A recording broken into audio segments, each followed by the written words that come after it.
Baby, what you think this is? Why you playing big? Yes. I wanted to be a philosopher when I was 12. Hey guys, welcome to another YouTube video. My name is Shishi, also known as SHISHI WANJ. So happy that you're back for another video. I think I was 12 in class 7, if I'm not wrong. I'm not sure, but yeah, basically I remember when I was in class 7, our school had asked us, that's when the pressure of what do you want to become when you grow up starts, if not younger. And I was in a very intense school. I was in Makini, and Makini always had those things of do this, what's your thing? So anyway, when I was in class 7, they asked us what we wanted to be. For some reason I liked the Fs, and by the Fs I mean philosopher, physiotherapist, psychology, those type of things. I was like into those type of things, and I still are anyway. I remember that the top of my list was being a philosopher. So I didn't know what a practical job really was, to be honest. At that point I was just like looking into my interests, and I really liked philosophy. I read different books and came across philosophy and the arts and blah blah blah. From this library back here is like a collection of like different books that like different members of my family has. Fast forward to like now, they told us to like tell our parents. Then you know those PTA meetings of your parent, then teacher, student type of stuff. Yeah. So my mom, bless her heart, she actually she was like, oh cool, you want to be a philosopher? Awesome. So what she did was she printed out for me, I remember very well, it was Socrates, Plato, and Aristotle. Because when you think philosopher, those are the first people that you think of. Socrates is the father of philosophy, basically. So when I think about it now, I'm like, wow. My mom actually like printed out like the different philosophies that each of these philosophers came up with, and like their thought processes. And she even printed out for me like their statues and what they looked like. Obviously some of these philosophers had some problematic views, so she only printed for me things that she thought would resonate with me. So anyway, I thought this would be an interesting video to make, because since then until now I'm pretty much still really into philosophy. I don't know, let me get the definition from Google. Okay, philosophy is the study of a fundamental nature of knowledge, reality, and existence, especially when considered as an academic discipline. A theory of attitude that acts as a guiding principle for behavior. Basically, this video is, first of all, this is not a philosophy class. I am not a professor. I am not a professional. These are just like philosophies that I follow that like keep me, grounded or disciplined, or like keep me, human, or keep me curious, or keep me, you get what I'm trying to say. Yeah. But yeah, these are philosophies that I basically keep up with, and that I remind myself of from time to time, and that I share with others. And yeah, so welcome to my philosophies. Kama kawaida, notebook. Yeah.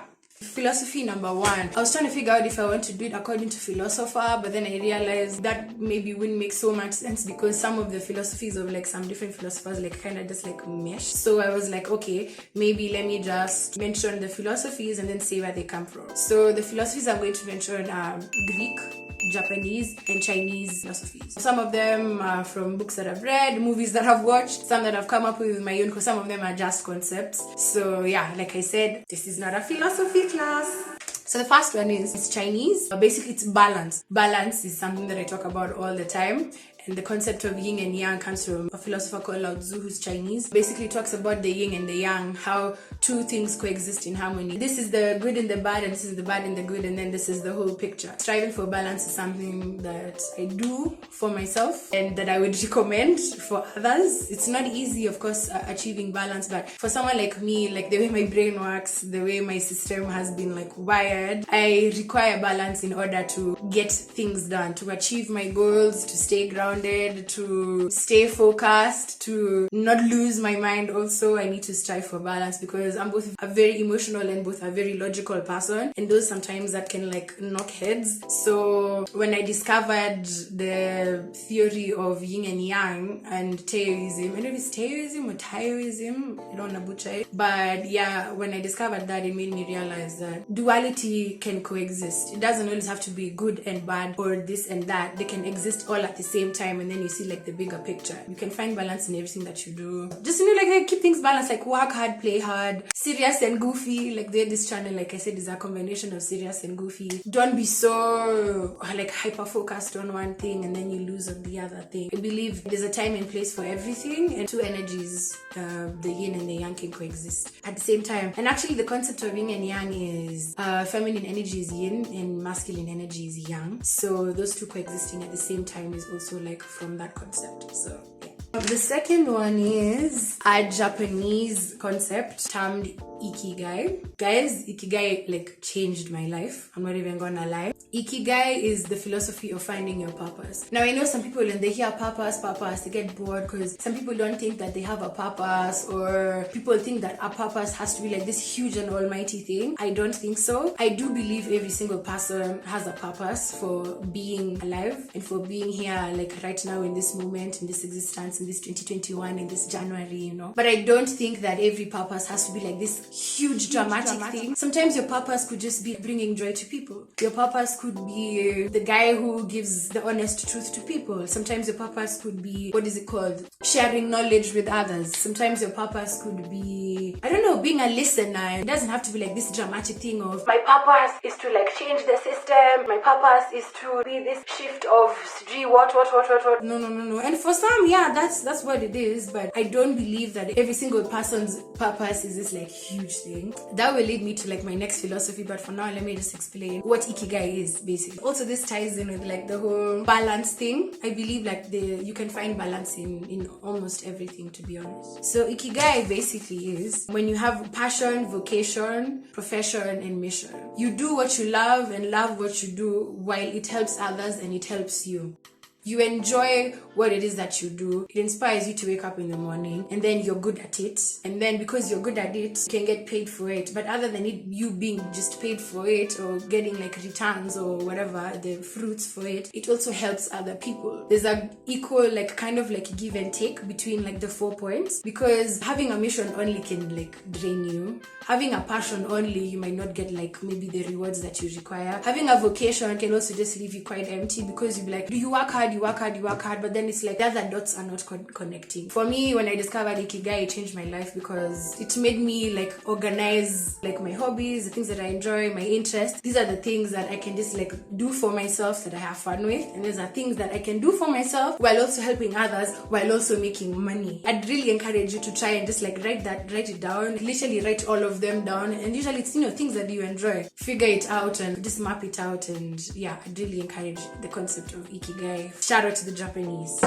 Another one, which is part of Lao Tzu, the Chinese philosopher, is the philosophy of letting go. Basically non-attachment and going with the flow. Oh, look, there's a Chinese fan. Look at that, a Chinese fan. Hey. When we attach ourselves to things, it's basically our ego that's getting stroked. We attach our ego to things. And I mean, sometimes that's like kind of like necessary. I'd recommend reading a book called The Unknowable Gurdjieff, who I think is also a philosopher. I really like that book. It's about a philosopher, or like a philosopher scientist kind of guy, who had his own school, like just like the way Socrates and Aristotle and Plato had their own schools. In the book, they talk about the things that are tied to our ego, like vanity, pride, attachment, and those type of things. Yeah.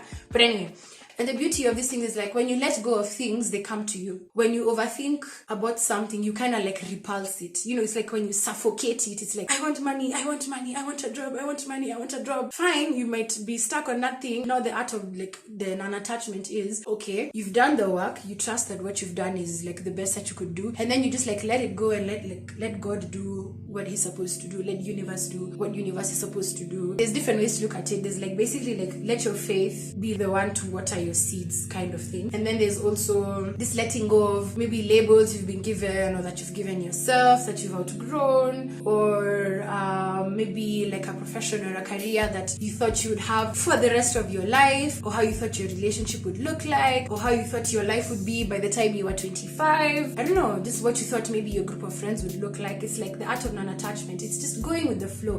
And it doesn't mean you sit down and do nothing. Like faith without action is dead. So you just need to act on what what you need to act on. You yourself, you know inside, unajijua, you know what you've done. I always say everyone has a personal relationship to like their beliefs. So according to whatever it is that you believe, you let that go into like flow into like the universe, and then let the world surprise you, basically. It's like that thing of, if you love something, you let it go. If it's meant to be yours, it'll come back.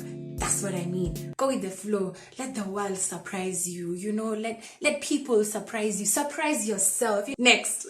No man is an island. Human beings are social beings. And I guess capitalism or whatever has taught us the individualist way of living and thinking. And I feel like we've all been victims to this to some degree, though I feel like it's hopefully dying off. You can't do things alone. And I've also learned that the hard way, where you think it's like, I can do everything by myself. You can't. You cannot. It'll either be too slow, the progress will be too slow, or it won't be done to the best of their ability, or you'll be so drained, you know. A team effort usually brings the best results when all of you, I can't remember the exact quote, but it's like, if I find it, I'll put it, but a team effort is the effort of everyone else. So it makes everyone look good because everyone in the team is providing something different to whatever it is that you're creating, whether it's your social circles. Each friend plays a role. Hey, the Kikuyu in me. Each friend plays a role. Or at Jobo, you're at work. That's why there's like organizations have these different sections. The older I've gotten, you realize like the world is one big high school.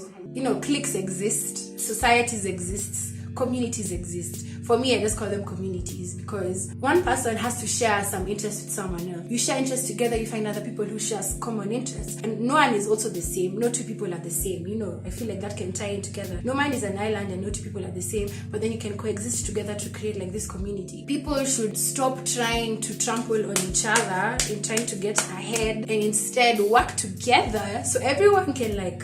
By now, you should learn that I'm an advocate for everyone to thrive, not at just mtu mmoja. I believe everyone deserves a piece of cake.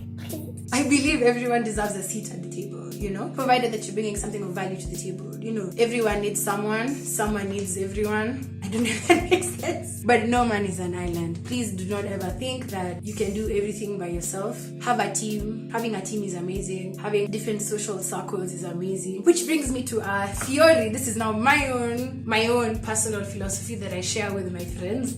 Oh my god, I'm actually gonna share this on YouTube. But if you're my friend, you know that I've always talked about this. So for me, to tie in No Man is an Island, I believe that there are three social circles. So there's the inner circle, which is like your innermost friends, those ones that you talk to all the time, those ones that, I don't know, you share memes with, those ones that you call when you're sad, or call you when they're sad, and when they're happy, when they have good news, those ones that you hang out with, those ones that like, you're like, oh my god, I already miss you, and it's only been a week type of friends. Then there's the inner outer circle. Those are the ones that ebb and flow between. Is like, there's potential for you to be my good friend, but then I'm also not sure where we stand, so like, let's just continue hanging out to see where this is gonna go. I feel like the inner outer is the trickiest spot because the inner circle is like inside the room with you, and then the inner outer circle are like the people at the door who sometimes come in, sometimes go out, and they ebb and flow. And then finally the outer circle. Outer circle is basically acquaintances, people who you're cordial with, you're civil with, you're not necessarily friends, like you don't share personal sentiments with each other, but you don't have bad blood or anything like that. So yeah, that's another theory of mine on the thing of no man is an island. So even if you're inside your island by yourself, everyone has those three circles, or you need to have those three circles, I believe, in order to survive in this harsh, crazy world of 2021. Just this harsh, crazy world. Doesn't matter the year.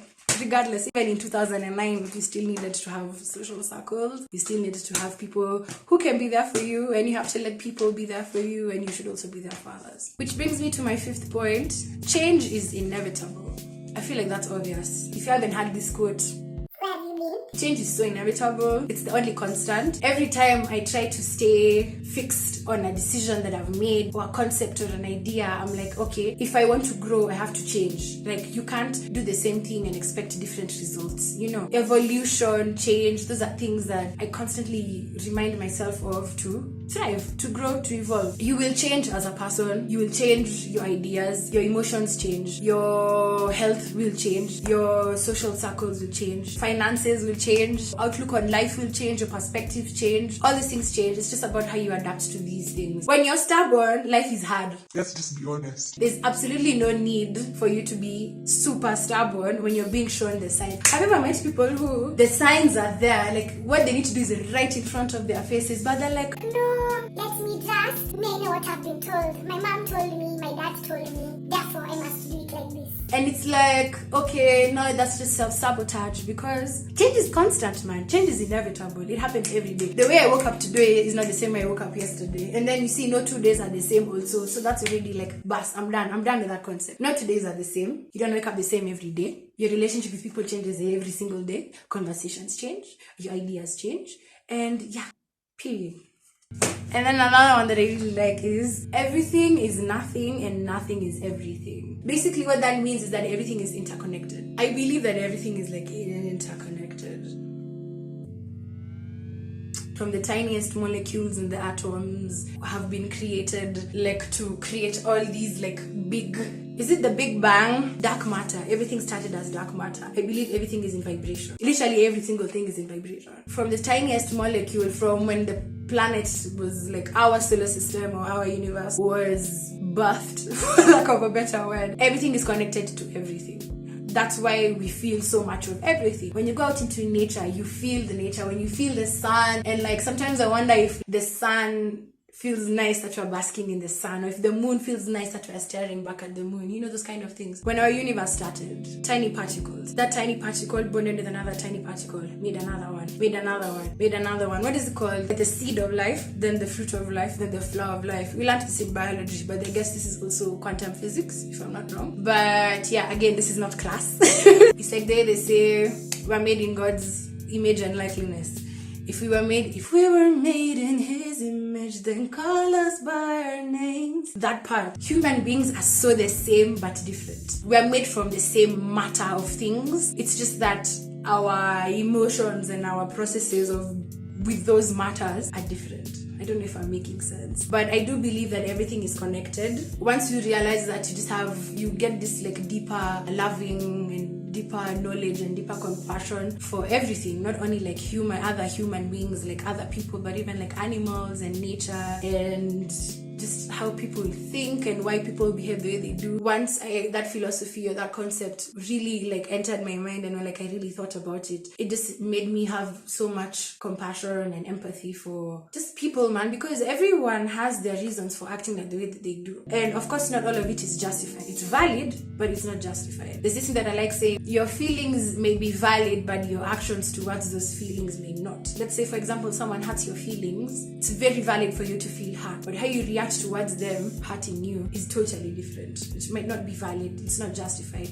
If you do the same hurtful things that they did to you, or even worse, that doesn't make you any better. It's not valid. What is valid is your feelings, but how you react towards how you are treated are two totally different things. I hope I've made sense. But anyway, my point was, I truly believe that everything is connected, everything is like in tune, everything is everything is nothing, and nothing is everything. I hope I've not confused you. The last one is love. As cliche as it may sound, I truly believe that love is the most powerful force in the universe, in the world, amongst all people, amongst all things. At the root of it all, something either comes out from a place of love or from a place... At the root of it all, I feel like people do things either from a place of love or from a place out of lack of love. Creatives Garage used to have this mural. I don't know, I'll try and find a picture of it. They used to have this mural. I think it's something about love or lack of love. The opposite of love is fear or something like that. But yeah, I truly do believe that love is the strongest force on the planet. And I don't mean romantic love only, I mean all types of love. There's different types of love. I think there's agape love, or agape, there's romantic love, there's the affection one, the friendship one, the eros one, which is also the romantic one, and the charity one. So I believe love is the greatest force, and when you do things that come from the heart, the world just becomes a better place. I really hope I've made sense on this video.